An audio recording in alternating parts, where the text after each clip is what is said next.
राजधानी दिल्ली में 797 में से 69 कॉलोनियों को नियमित नहीं किए जाने का मामला सामने आया है, जहां एक बार फिर से 2 साल बाद ये मामला गरमाया है। जहां इन कॉलोनियों में रहने वाले निवासियों का कहना है कि गलत मानकों के कारण उनकी कॉलोनी को एफ्लुएंट वर्ग में रखा गया है और इस वर्ग में आने के कारण ही कॉलोनियाँ नियमित नहीं हो पाई हैं। और लोगों का कहना है कि केंद्रीय मंत्रालय के पास पहुँची जानकारियाँ गलत हैं और इस बारे में मंत्रालय से संशोधन भी करवाया गया है। इसके बावजूद भी उन्हें राहत नहीं मिली है। वहीं आपको बता दें कि 69 कॉलोनी वेलफेयर एसोसिएशन के लोगों ने कहा है कि हमने कई बार डीडीए के अधिकारियों को भी इस बात से अवगत कराया है, लेकिन उन्होंने बिना सर्वे किए ही हमारी कॉलोनी को धनाढ्य में घोषित कर दिया है।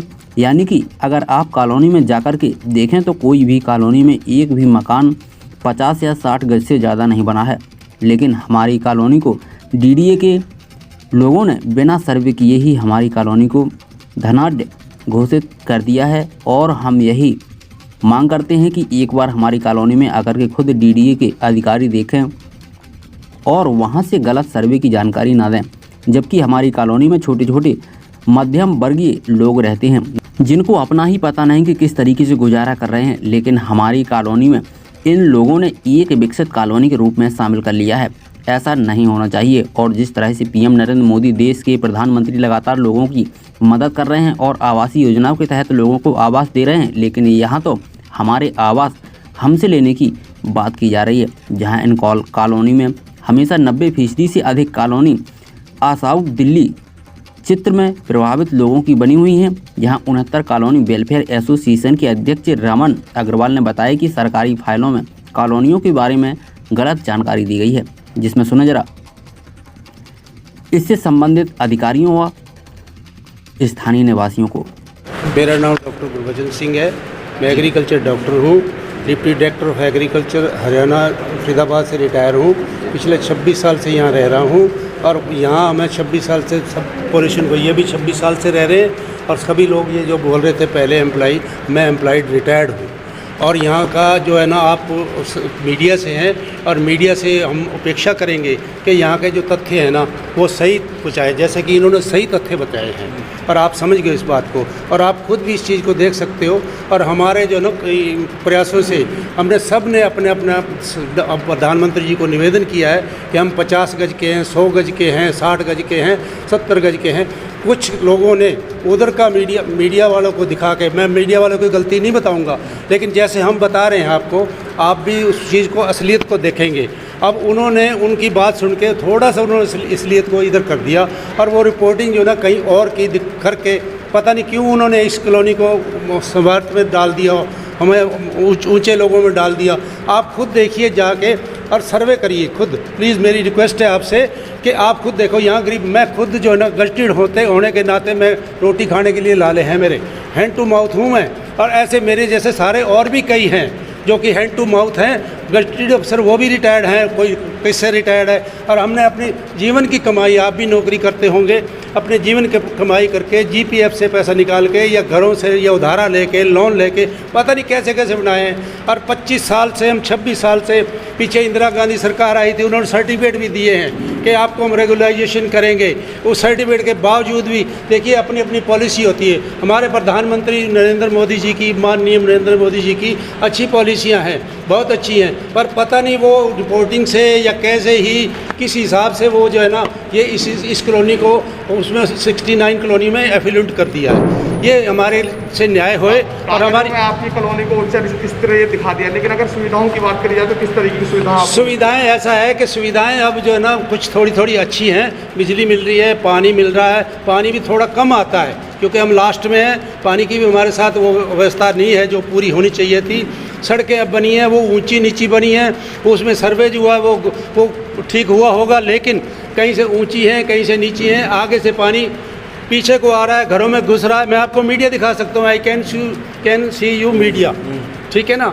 तो इसमें पॉलिटिकल नहीं है, नहीं इसमें कोई बात नहीं, कोई मैं बुरी बात, ये चीज़ें हैं सर है, लेकिन सुविधाएं पूरी नहीं है, उस हिसाब से नहीं है। प्रशासन से क्या मांग है आपकी, बताइए। हाँ जी, क्या मांग करते हैं? हमारी मांग ये मेरी तो एक ही मांग है, हमारी कॉलोनी को रेगुलाइजेशन किया जाए। और हमारी कॉलोनी जो है ना बिल्कुल नीचे तबकों की है यहाँ, और नीचे से भी नीचे तबकों की है।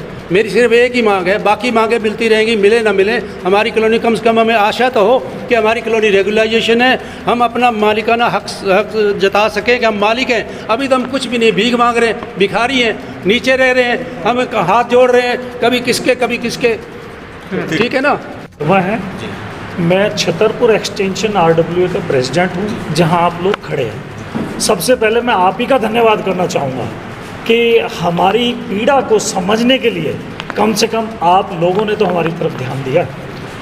हम पिछले 20 साल 25 साल से इसी दुविधा में जी रहे हैं कि ये हमारा घर है, हमने पैसे देके ख़रीदा है और 10 गज 20 गज 50 गज में बना के हम रह रहे हैं, अपने बच्चों का भविष्य देख रहे हैं कि भाई हमारा यहाँ भविष्य सुरक्षित है। अचानक से अभी हमें जानकारी जैसे ही मिली है पीछे कि भाई 1797 कॉलोनी में से आप कुछ 69 कॉलोनियाँ धनाढ्य घोषित करके हमारा जो भविष्य है वो निर्धारित नहीं किया, सस्पेंस में डाल दिया कि हमारा होगा क्या। हम सबसे ज़्यादा कंफ्यूज तो इसी बात को लेके हैं और हमारा माननीय प्रधानमंत्री मोदी जी से, क्योंकि उनकी विकास योजनाएं जो चल रही हैं बड़ी अच्छी है, हम उनकी तारीफ़ करेंगे। उन्होंने हर जगह गरीबों को सबको घर बना के भी दे रहे हैं, लेकिन हमसे क्या नाराज़गी है। हमने तो ऐसा नहीं सोचा था कि भाई हमारा घर जो बना बनाया हमारे पैसों से वो भी उजड़ जाएगा। हम आपके माध्यम से प्रधानमंत्री माननीय मोदी जी को, माननीय हरदीप पुरी जी को, अपने माननीय सांसद रमेश बिदूड़ी जी के माध्यम से हम सबको अवगत कराना चाहते हैं कि हम बड़े गरीब लोग हैं। हम यहाँ 50 गज 100 गज में अपना घर बना के अपने बच्चों का भविष्य देख रहे हैं। हमारी यही विनती है कि हमें भी उनके साथ रेगुलाइज किया जाए, उनकी कैटेगरी में हमें भी रखा जाए। 69 एफुलेंट शब्द उठा के लाके कि धनाढ्य हम लोग हैं। आप हमारा सर्वे कराएं। सबसे पहले तो आप ही से निवेदन है, आपने खुद देखा है कि 30 गज 50 गज के मकान हैं। किसी भी अफसर ने DDA के ने ऑफिस में बैठ के अगर इसकी सर्वे रिपोर्ट दे दी कि ये लोग धनाढ्य हैं, मैं समझता हूँ वो गलत है। उन अफसरों पर भी कार्रवाई होनी चाहिए और माननीय मोदी जी, हरदीप पुरी जी और माननीय सांसद जी को पर्सनल अपने तौर तरीके से अपनी इन्वेस्टिगेशन करा के ये पता तो कराएं कि क्या हम धनाढ्य हैं। यही मेरी आप लोगों के माध्यम से विनती है कि आप हमारी ये आवाज़ माननीय मोदी जी तक, हरदीप पुरी जी तक, इन तक पहुंचाएं और हमें भी इस धारा में साथ साथ बहने का अवसर मिले, उनके साथ हमें भी जीने का अधिकार मिले। हम भी हक से और गर्व से कह सके अपने बच्चों से कि हमने तुम्हें आशियाना दिया है, उनके ऊपर तलवार नहीं दी। आज हमारे ऊपर तलवार है, हम इस तलवार से बचना चाहते हैं। हमारा कोई भविष्य नहीं है, हमें नहीं पता हमारा क्या होगा। बस यही आपके माध्यम से हम अपनी आवाज़ पहुंचाना चाहते हैं। धन्यवाद। मेरा नाम संजीव नंदा है जी और मैं 69 कॉलोनीज़ वेलफेयर एसोसिएशन का सेक्रेटरी हूँ। देखिए, हमारी जो सिर्फ एक छोटी सी मांग है कि PM आवास विकास योजना में प्रधानमंत्री जी और सरकार जो है लोगों को या तो ज़मीन दे रही है या अपनी ज़मीन पे घर बनाने के लिए पैसे दे रही है। और हम लोग सिर्फ ये कह रहे हैं कि हमारे 30-30 40-40 साल से यहाँ मकान बने हुए हैं, हम सिर्फ उसका मालिकाना हक मांग रहे हैं। ना हम सरकार से पैसे मांग रहे हैं, जो फैसिलिटी हमें मिली हुई है वो हम, और यहाँ पे सरकार अगर इनको रेगुलराइज करती है तो सरकार का भी फ़ायदा ये है कि यहाँ से बहुत सारा रेवेन्यू सरकार को मिलेगा जो यहाँ इन्हीं कॉलोनियों की डेवलपमेंट में काम आ सकता है। देखिए, आपने गरीब आदमी को मकान दे दिए, आपने 1-1 एकड़ के फार्म हाउस रेगुलराइज हो गए, उसकी पॉलिसी आ गई। लेकिन हम जैसे जो मिडिल क्लास लोग हैं, जिन्होंने बड़ी मुश्किल से पूरे जीवन का पैसा अपना लगा के 50 गज 100 गज में मकान बनाए हैं और उन मकानों के लिए उधार लेके आज भी उधार कई लोग दे रहे हैं और यहाँ 30 से 40 साल से रह रहे हैं। कोई नहीं चाहता था कि हम अनऑथराइज्ड कॉलोनी में रहें, हर आदमी चाहता था हमारे पे DDA का फ्लैट हो। लेकिन DDA ने अब तक टोटल 3,30,000 फ्लैट बनाए हैं दिल्ली में और यहाँ करोड़ों की आबादी है, तो बाकी आबादी कहाँ रहेगी? कहीं ना कहीं तो जगह लेनी पड़ेगी। भेदभाव किया गया है जी। और दूसरा ये है कि 1731 कॉलोनी जब आपने रेगुलराइज कर दी तो ये 69 कॉलोनियाँ क्यों छोड़ दी? ना इनकी कोई सर्वे हुई, ना इनको एक ज़बरदस्ती आपने एक एफ्लुएंट का कुछ ब्यूरोक्रेट ने टैग लगा दिया और उसके बाद जो है आपने इनको लिस्ट से निकाल दिया। ठीक, चलिए नाम बताइए अपना। मेरा नाम विनय कपूर है, मैं वाइस प्रेसिडेंट हूँ 69 वेलफेयर एसोसिएशन का जी। कई कॉलोनी को अनाधिकृत हम 69 कॉलोनीज़ को ही कर रहे हैं, पूरी ऑल 69 कॉलोनीज़ के साथ हम जुड़े हुए हैं। हम ये चाह रहे हैं कि हमारे को जो एफ्लुएंट का टैग लगाया गया है बिना सोचे समझे घर बैठ के किसी ने लगा दिया। और हमें इस बात के लिए तकलीफ़ है कि हमें मालिकाना हक़ मिले। हम सिर्फ ये चाहते हैं इस एफिडेंट वर्ड को हटाया जाए, प्लस हमें मालिकाना हक़ मिला जाए और हमारी जो भी सर्वे है पूरी सर्वे प्रॉपरली की जाए। बिना सर्वे किए इसको मुद्दे को उठाया गया है, किसी ने सर्वे की नहीं ढंग से, पता नहीं किसने सर्वे करके किसने बोल दिया कि ये ऐसे कॉलोनी है। ये बहुत ही गलत हमारे साथ स्टेप मदरली ट्रीटमेंट हमारे को मिल रही है, जो हम नहीं चाहते कि हमारे साथ ऐसा हो। हमारे प्रधानमंत्री जी ने इतना बढ़िया स्कीम निकाली है, उस स्कीम के अंदर ही हमारे को भी साथ में कुछ ना कुछ बेनिफिट भी मिलना चाहिए। हमारा सिर्फ जी आपसे ये रिक्वेस्ट है। क्या नाम है? मेरा नाम वाणी अग्रवाल है। 69 कॉलोनीज से मैं सेक्रेटरी हूँ और छतरपुर एनक्लेव फेज़ 2 को रिप्रेजेंट करती हूँ एज अ कॉलोनी। जी बताएं क्या दिक्कत है, क्या है बताएं। दिक्कत सर इतनी है कि अभी जैसे हमारे सारे साथियों ने बोला है कि आप एक बार बताइए, कौन रहना चाहेगा ऐसी कॉलोनी में जहाँ पार्क नहीं, रोड नहीं, बिजली नहीं, पानी नहीं। हर इंसान चाहता है कि वो अपने परिवार को एक ऐसा रहने की जगह दे जो वो गर्व महसूस करे कि ये मेरा घर है, वो स्ट्रगल ना करे। आज हम हर चीज़ के लिए स्ट्रगल कर रहे हैं, कोई नॉर्म्स नहीं, कहीं पर भी कुछ भी डेवलपमेंट है। अगर ये ऑथराइज होती और इसका वेल प्लान होता तो आज हम सबके पास घर होते, अच्छे घर होते और पार्क होते, हॉस्पिटल्स होते, स्कूल्स होते, सब होते। लेकिन ऐसा कुछ भी नहीं है। और विदाउट सर्वे, जो हमारा मेन मुद्दा है कि विदाउट सर्वे आपने एफुलेंट डिक्लेयर कर दिया। आज आप जहाँ खड़े हैं आप देख लीजिए, आप और भी कॉलोनीज़ विज़िट कर लीजिए, आपको क्लियर हो जाएगा कि क्या एफुलेंट की डेफिनेशन है। आज तक आरटीआई के माध्यम से हम कई बार पूछ चुके हैं, आरटीआई के माध्यम से भी वो हमें नहीं बता पाए हैं कि एफुलेंट किस लिए है, किस शब्द को कहाँ से लिया गया, क्यों लिया गया। ओमपाल सिंह, मेरा नाम ओमपाल सिंह अहलावत। दरअसल रेगुलेशन 2019 में जो सरकार ने ये डीडीए ने जो रेगुलेशन बनाए हैं उसमें 69 कॉलोनीज को छोड़ के 1731 कॉलोनियों को रेगुलर करने की घोषणा कर दी।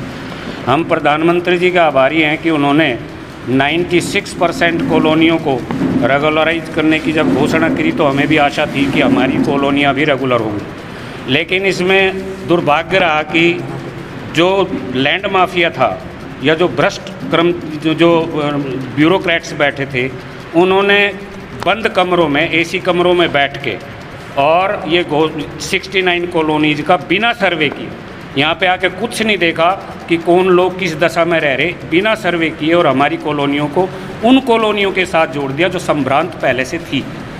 मैं नहीं जानता वो कौन कौन सी कॉलोनी थी, लेकिन संभ्रांत कॉलोनी में हमें भी जोड़ दिया। अब हमारी जो मांग है प्रधानमंत्री जी से नीचे कोई भी, सभी का इशारा होता है कि जी इसको तो प्रधानमंत्री जी ही करेंगे। हम आदरणीय प्रधानमंत्री जी से अपेक्षा करते हैं कि वो हमारे साथ न्याय करेंगे और 69 कॉलोनीज को भी 1731 की तरह मालिकाना हक देंगे। और मालिकाना हक हमें इसलिए भी ज़रूरी है कि हम गरीब लोग थे, हम मध्यम वर्गीय परिवार के लोग थे। बहुत से आदमी रिटायर होकर अपना पैसा लगा दिया और बहुत से लोगों ने अपनी ज़मीन बेच के, अपने गहने बेच के यहाँ पे पैसे लगाए हैं और अब हमें हमारे ज़मीन का टाइटल भी नहीं पता। तो हमारे लिए बड़े दुर्भाग्य की बात है। आशा है प्रधानमंत्री जी हमारी बात को ध्यानपूर्वक सुनेंगे और हमारी कुछ दिन पहले हरदीप सिंह पुरी भी आए। हाँ जी, हमारी अभी 15 सितंबर 2021 को ही आदरणीय रमेश विधूड़ी जी जो हमारे सांसद हैं उनसे मुलाकात भी की है और साथ में हम सभी कॉलोनी के लोग गए थे उनके पास और हमने उनको एक लेटर सौंपा है कि आप हमारी मांग को आदरणीय प्रधानमंत्री जी तक पहुंचाएं, हरदीप पुरी जी तक पहुंचाएं। तो उन्होंने कहा आप हम पर विश्वास करो, हम दिसंबर से पहले दिसंबर तक इन कॉलोनियों को रेगुलर करने की अपनी पूरी भरपूर कोशिश करेंगे और आप लोगों के मुद्दे को हम पूरे अपने ज़ोर शोर से उठाएंगे। उसके बाद उन्होंने खुद उसी दिन ट्वीट करके भी आदरणीय प्रधानमंत्री जी को और आदरणीय हरदीप पुरी जी को ट्वीट करके टैग करके उनको ट्वीट किया कि हमने इन कॉलोनियों को रेगुलर करने का वायदा कर दिया है दिसंबर से पहले। Bureau report, Delhi.